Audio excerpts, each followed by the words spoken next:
मध्य प्रदेश के सागर से हैरान कर देने वाली कुछ तस्वीरें सामने आई। वहां मास्क के लिए टोकने पर एक मां बेटी कुछ पुलिस वालों से उलझ गई। आरोप है कि ये दोनों बिना मास्क पहने सड़क पर घूम रही थी, जिन्हें जब वहां तैनात पुलिस वालों ने रोका तो उन्होंने बीच सड़क पर ही जमकर बवाल कर दिया। आरोपी महिला ने पुलिसकर्मी से हाथापाई की, जिससे उसे भी गुस्सा आ गया और उसने कई थप्पड़ उस महिला को जड़ दिए। मां को पिटता देख बेटी बीच में कूद पड़ी, लेकिन उस पुलिसकर्मी ने उसे भी नहीं छोड़ा। पुलिसकर्मी ने उस महिला के बाल पकड़कर उसे सड़क पर गिरा दिया। मास्क नहीं पहनने और मारपीट के इस मामले में पुलिस ने दोनों मां बेटी के खिलाफ कार्रवाई भी की, पर मुकदमा कायम किया गया है और उसे विवेचना में लिया गया। जबकि वहां मौजूद दूसरे पुलिस वाले इन मां बेटी को बीच बीच में एक दूसरे से अलग करते दिखाई दिए। सौ बात की एक बात यह कि महामारी से बचने के लिए मास्क लगाना जरूरी है और इस नियम का पालन कराने के लिए पुलिस को जुर्माना वसूलने या जेल भेजने का अधिकार भी है। लेकिन सड़क पर इस तरह किसी महिला के साथ मारपीट करना गलत और गैर जरूरी था, जिसका वीडियो वायरल होने पर मानवाधिकार आयोग ने सागर के आईजी से रिपोर्ट तलब कर ली। कोरोना की दूसरी लहर से बच्चों में भी खतरा बढ़ने लगा है। न्यूज 18 के सुनील नवप्रभात की रिपोर्ट है कि उत्तराखंड में कोरोना की दूसरी लहर के दायरे में अब बच्चे भी बहुत तेजी से आ रहे हैं और बीते 45 दिन में 9 साल तक की उम्र के करीब 3000 बच्चे कोरोना की चपेट में वहां आ चुके हैं, जबकि 2020 में 9 साल तक के करीब 2100 बच्चे ही कोरोना से बीमार पड़े थे। खबर है कि पिछले 10 दिनों में ये रफ्तार और बढ़ी, जिसने डॉक्टरों की भी चिंता बढ़ा दी। इन बच्चों में इन्फेक्शन के पीछे उनके घर वालों का होम आइसोलेशन में होना एक बड़ी वजह माना जा रहा है। लिहाजा दूसरी लहर से बच्चों को बचाने के लिए फिर से क्वारंटीन सेंटर तैयार किए जा रहे हैं। 1 महीने के ही दौरान हमारे 0 से 9 आयु वर्ग के 1000 से ऊपर बच्चे और 10 से 19 आयु वर्ग के 4000 से ज़्यादा लोगों में ये संक्रमण देखने को मिला है। जम्मू कश्मीर के किश्तवाड़ से सेना के एक बचाव अभियान का हैरान करने वाला वीडियो सामने आया। खुदाई की एक मशीन के साथ नदी में बहने के बाद 2 लोगों की जान लहरों के बीच फंस गई और लहरें पूरे गुस्से में दिख रही थी। पानी की गहराई का अंदाजा इसी बात से लगाया जा सकता है कि पानी के बाहर केवल मशीन के ऑपरेटर के बैठने वाले केबिन की छत ही दिखाई दे रही थी। पानी में फंसे लोग इसी केबिन में बैठे हुए थे, जिनकी जान पर आफत आ गई। तभी सेना ने पुलिस के साथ मिलकर रेस्क्यू ऑपरेशन शुरू कर दिया। लहरों के बीच फंसे दोनों लोग किसी तरह मशीन की छत पर पहुंच गए। फिर सेना के जवानों ने उनके पास तक रस्सी पहुंचा दी, जिसके बाद रस्सी के सहारे लोग चलकर किनारे की तरफ बढ़ने लगे। लहरों की रफ्तार इतनी तेज थी कि मामूली सी चूक इंसान को बहा कर ले जा सकती थी, लेकिन सेना के जवानों ने आखिरकार दोनों युवकों को सुरक्षित बाहर निकाल लिया। सौ बात की एक बात यह कि टाउटे तूफान की वजह से लगभग पूरे देश में भारी बारिश का अलर्ट था और जम्मू कश्मीर के बच्चे को पता है कि बारिश में पहाड़ी नदियों में अचानक उफान आता है। फिर खुदाई करने वाली मशीन के ड्राइवर पर जाने कौन सा दबाव था कि उसने अपनी जान दांव पर लगा दी। म्यूकोरमाइकोसिस यानी ब्लैक फंगस के बढ़ते खतरे पर केंद्र सरकार ने सभी राज्यों को चिट्ठी लिखी। न्यूज 18 के रवि सिंह की रिपोर्ट है कि चिट्ठी में सभी राज्यों से इस बीमारी को महामारी घोषित करने की अपील की गई। यानी अब सभी सरकारों को न केवल इस बीमारी के मरीजों का ब्यौरा रखना होगा, बल्कि केंद्र से भी जानकारी साझा करनी जरूरी होगा। इस अपील का असर भी होना शुरू हो गया और कुछ राज्यों ने इसे महामारी घोषित कर दिया, जिनमें पंजाब और राजस्थान शामिल है। कोरोना से ठीक हो चुके लोगों में म्यूकोरमाइकोसिस तेजी से फैल रहा है और कई राज्यों में इसके मरीज लगातार बढ़ रहे हैं।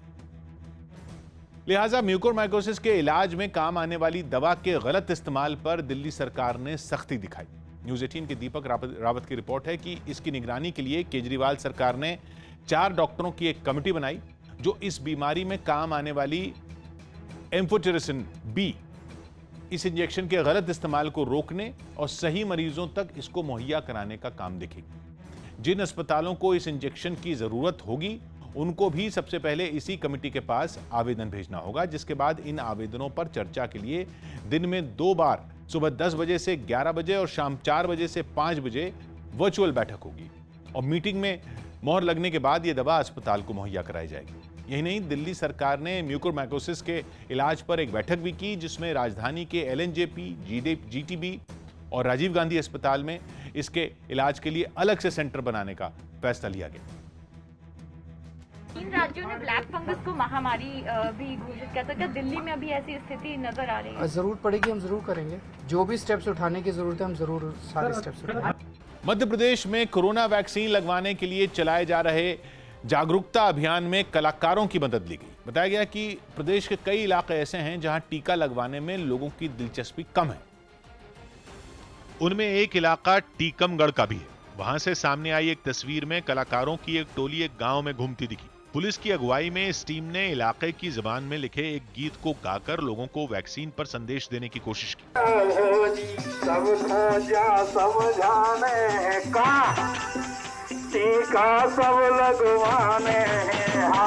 वैक्सीन के लिए जागरूक करने का ये तरीका लोगों को भी खूब भाया। जिन इलाकों से कलाकारों का काफिला गुजरा, लोग उन्हें सुनने के लिए घरों से बाहर निकल आए। एक बुजुर्ग तो गीत सुनकर जोश से भर गए और वो खुद को डांस करने से नहीं रोक पाए।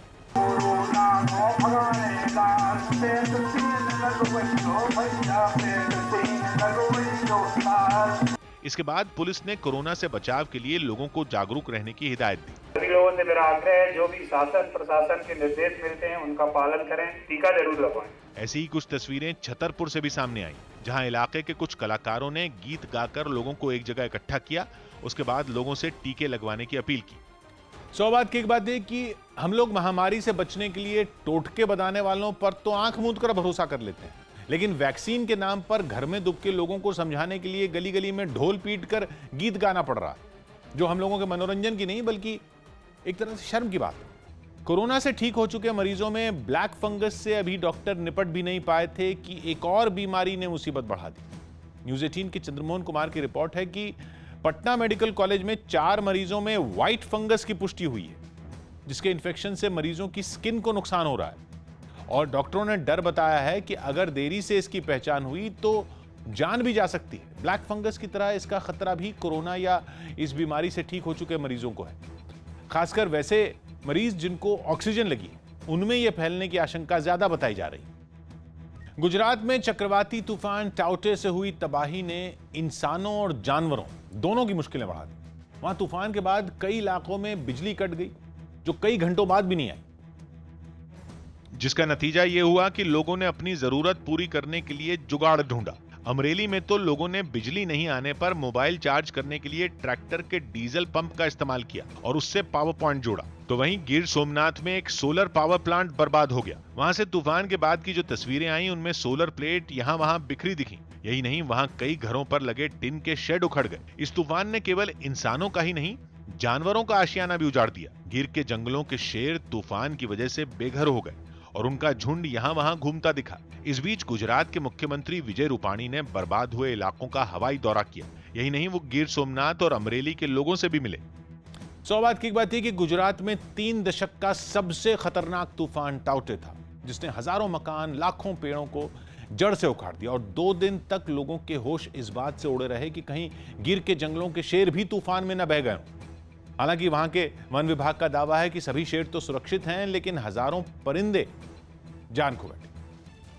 कोरोना के हालात पर जिलाधिकारियों के साथ हुई प्रधानमंत्री की बैठक पर ममता बनर्जी ने हंगामा खड़ा कर दिया। ममता बनर्जी ने आरोप लगाया कि बैठक में राज्यों को उनकी बात रखने का मौका ही नहीं दिया जाता, लेकिन ममता पर केंद्र सरकार ने पलटवार किया। सरकारी सूत्रों के मुताबिक न्यूज़ 18 के अमिताभ सिन्हा की रिपोर्ट है कि प्रधानमंत्री के साथ हुई बैठक में उत्तर 24 परगना के डीएम को बोलने का मौका दिया जाना था, लेकिन मुख्यमंत्री ममता बनर्जी ने अपने राज्य के जिलाधिकारी को बैठक में बोलने से रोक दिया। हालांकि इस बैठक में कई राज्यों के जिलाधिकारियों ने अपनी बात रखी।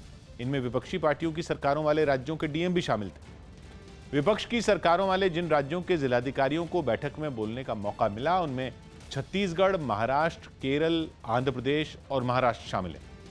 केंद्र सरकार ने ममता बनर्जी पर जानबूझकर बैठक को डीरेल करने की कोशिश करने का आरोप लगाया। उन्होंने कहा कि सिर्फ भाजपा प्रदेश के डीएम्स को बुलाया जाता है मीटिंग के लिए, जबकि पूर्व में आंध्र प्रदेश के डिस्ट्रिक्ट मजिस्ट्रेट, छत्तीसगढ़, महाराष्ट्र, केरल आदि प्रदेश के भी जिलाधिकारियों ने अपनी बात रखी है।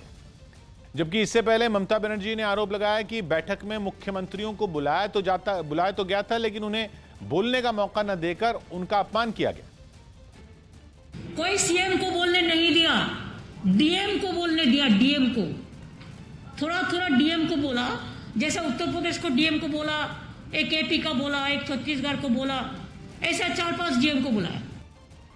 लोग अब घर पर ही कोरोना जांच कर पाएंगे क्योंकि आईसीएमआर ने कोविसेल्फ नाम की एक ऐसी किट को मंजूरी दे दी जिससे लोग घर पर खुद अपना कोरोना टेस्ट कर सकते हैं। ये किटें 1 हफ्ते में मार्केट में मिलने लगेगी, जिसका दाम 250 रुपए होगा। महाराष्ट्र के पुणे की माइलैब नाम की कंपनी ने कोविसेल्फ नाम की ये जो किट तैयार की है, उससे केवल 15 मिनट में पता चल जाएगा कि आप कोरोना पॉजिटिव हैं या नहीं। सबसे अच्छी बात यह कि इस किट के आने से लोगों को टेस्ट के लिए धक्के नहीं खाने पड़ेंगे। छोटा सा डोमेस्टिक किट है जो आपको अपने नजदीकी मेडिकल में मिल सकता है। रैपिड एंटीजन टेस्ट के लिए बनाई गई इस किट को इस्तेमाल करना भी आसान है। किट को लॉन्च करते समय इसे बनाने वाली कंपनी के डायरेक्टर ने खुद टेस्ट करके दिखाया और बताया कि कैसे नेजल स्वैब से मिनटों में कोरोना की जांच की जा सकती है। नाक में इसे मात्र 3 से 4 सेंटीमीटर अंदर आपको डालना है और 5 बार आपको रोल करना है। ये डालते ही आपकी टेस्ट की प्रक्रिया शुरू हो जाती है। इस किट को तैयार करने में 6 महीने का समय लगा और ये ऐसी पहली किट है जो बिना लैब गए घर बैठे बैठे आपकी कोरोना जांच से जुड़ी परेशानी दूर कर सकती है। जितने किट्स टेस्टिंग किट्स मार्केट में अवेलेबल थे वो सिर्फ लैब बेस्ड किट्स थे। ये फर्स्ट होम बेस्ड या सेल्फ यूज किट इंडिया में लॉन्च किया गया है। हालांकि इस किट को मंजूरी देने के साथ ही आईसीएमआर ने ये दिशा निर्देश भी दिए हैं कि अगर किसी को लक्षण होने के बावजूद उसका टेस्ट नेगेटिव आता है तो उसे आरटी-पीसीआर टेस्ट करवा लेना चाहिए। सौ बात की बात है कि ये रैपिड एंटीजन टेस्ट किट हम लोगों की सहूलियत के लिए है, जिसका ये मतलब नहीं है कि हम घर पर टेस्ट करके अपना शौक पूरा करने में जुट जाएं। इसलिए आईसीएमआर ने साफ कर दिया कि टेस्ट किट का इस्तेमाल सिर्फ कोरोना के लक्षण दिखने पर ही किया जाए। अरब सागर में चलाए गए नौसेना और कोस्ट गार्ड के रेस्क्यू ऑपरेशन के कुछ हैरान करने वाले वीडियो सामने आए।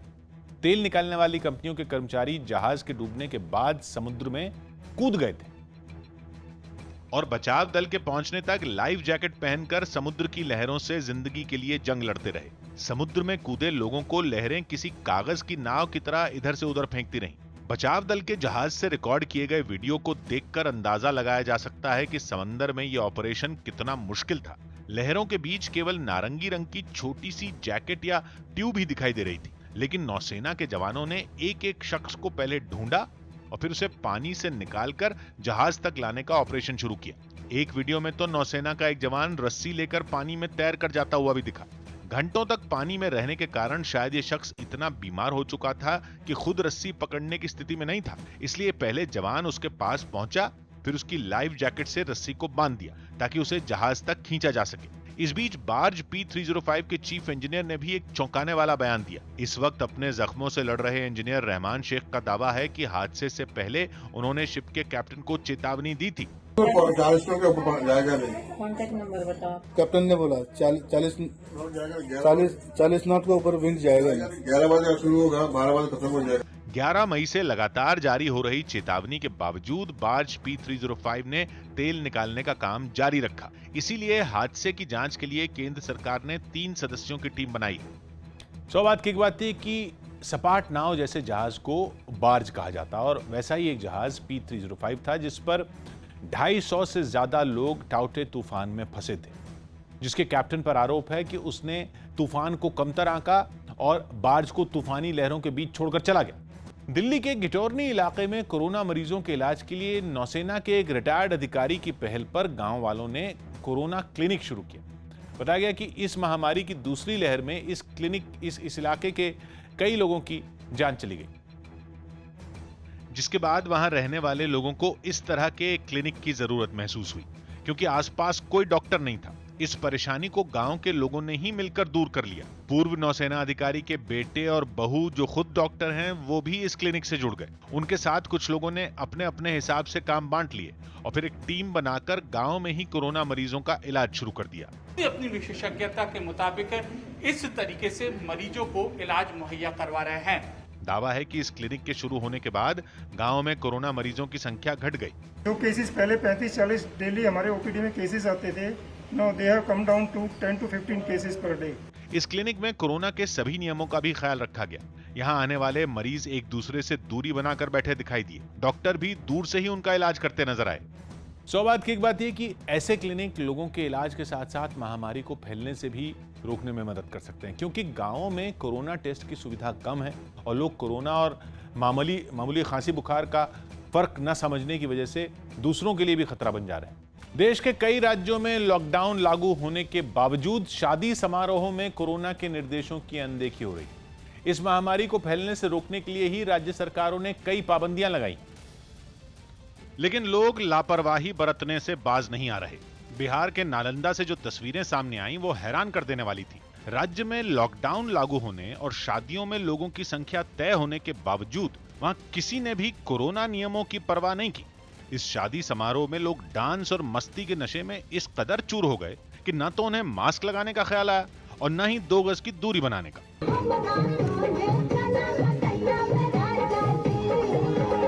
वहां से आई एक दूसरी तस्वीर तो और भी डराने वाली थी। शादी समारोह में पहुंचे कई लोग डांस करने वाले कलाकारों के साथ नाचते दिखे। हद तो तब हो गई जब बच्चे भी उस भीड़ में दिखाई दिए। एक आदमी तो एक बच्चे को गोद में लेकर डांस करता नजर आया, लेकिन वहां भी किसी के चेहरे पर मास्क नहीं था।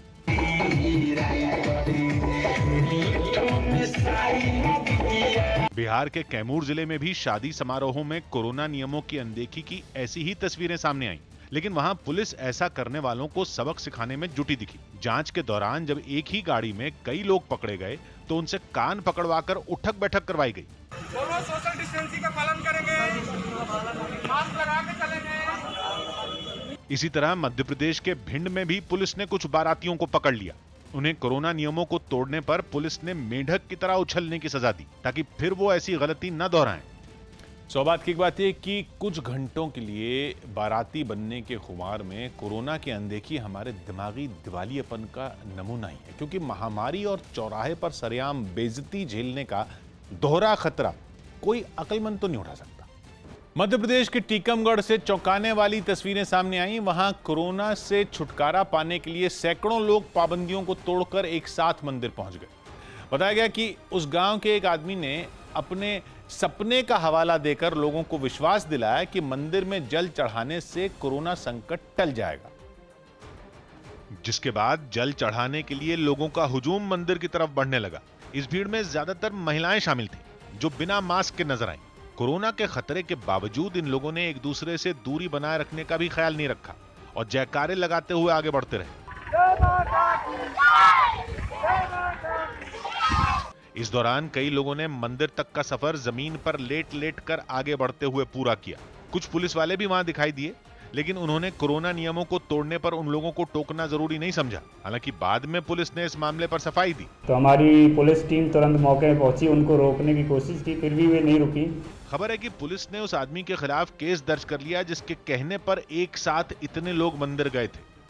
सौभाग्य की एक बात यह कि अपनी श्रद्धा के हिसाब से हम कुछ भी करें वो तो ठीक है, लेकिन कोई नींद में सपना देखने का दावा करके हमें अपने पीछे पीछे घुमाने लगे तो इसका मतलब यही है कि हम भेड़ों के झुंड जैसे हो गए।